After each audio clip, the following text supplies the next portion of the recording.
Hello, my name is Matthew O'Brien, and I'm going to give you my Super Bowl predictions for Super Bowl LV, Super Bowl 55. So the first thing we're going to do is look at a scatter plot of all the games from this season for the Chiefs. So each one of these points represents a game. They played 18 games, so there's 18 points. The horizontal axis is the Chiefs' score, and the vertical axis is their opponent's score. So when the Chiefs' score is bigger, it's on the lower half of the plot, and when the opponent's score is larger, it's on the upper half of the plot. So there's 2 points above. Those are the 2 games that they lost, and there's 16 points below. Those are the 16 games they lost. So now let's look at the same thing for the Bucs. They played 19 games, they had 5 losses and 14 wins. If you look at the dots above the line, you'll only see 4 dots, but they actually lost 5 games. That's because 2 of the games had the exact same score and the 2 dots are on top of each other.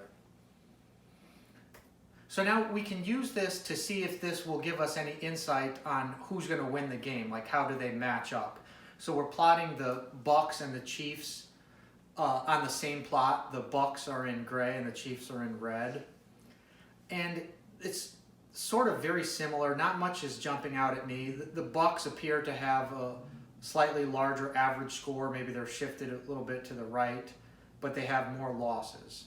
So it's a little hard to tell.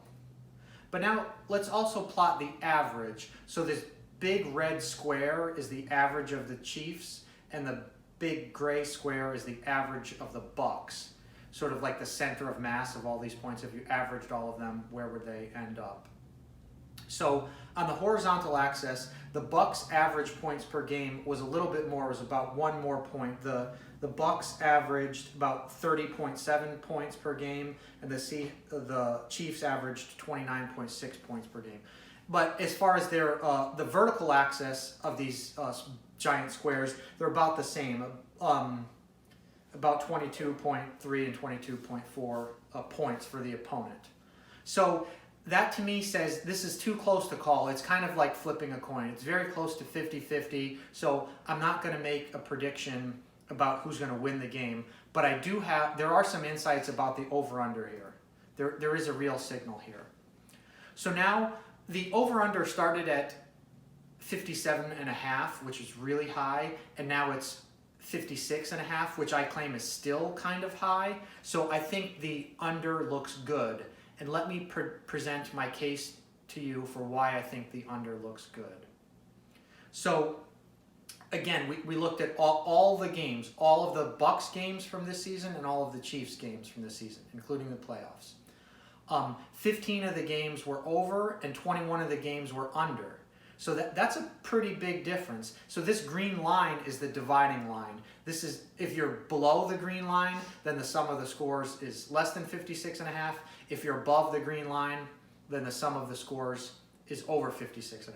It's the over. So this is split. This line splits the games into the ones that were over and the ones that were under.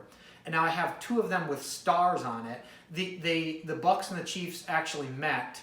It's colored red once for the Chiefs and gray once for the Bucs.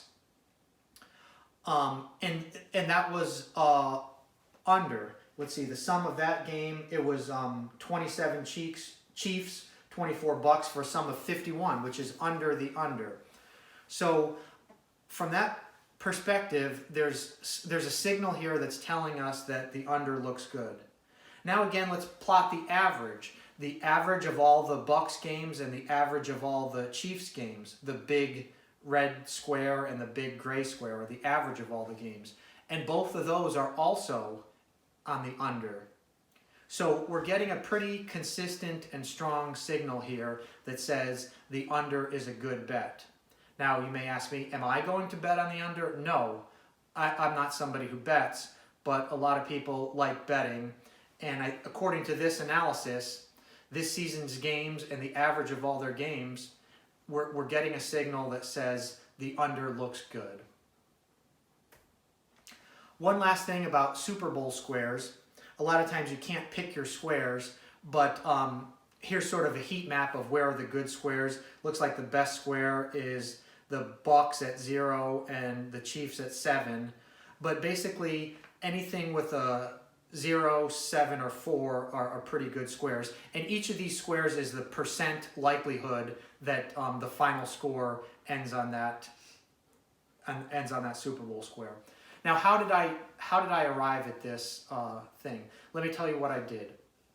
I looked at all of the games for this season. So like the Bucs had 19 games. So I looked at all 19 games, and that's what this histogram is. Okay, the horizontal axis is the number of 7-point touchdowns per game. So let's look at this graph here. It's the Bucs 7-point touchdown frequency. So the horizontal axis is how many touchdowns they got in a game, and the vertical axis is the number of games. Like this bar on the far right would be 6 7-point touchdowns that happened in one game, and the bar titled 5 means there were 5 7-point touchdowns, and that happened in 4 games. So I did this for all the different score types. You make this, they call it a probability distribution function. So you make this for all the different possible scores. The safeties, the field goals, 6-point touchdowns, 7-point touchdowns, and 8-point touchdowns. And you sample those distributions.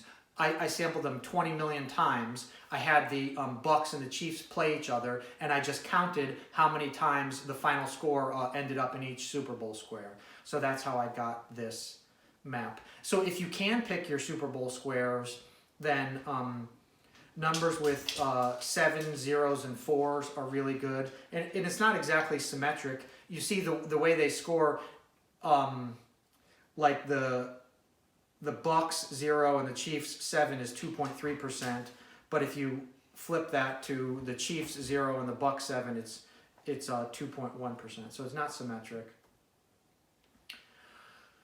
So the bottom line is the game's too close to call to pick a winner.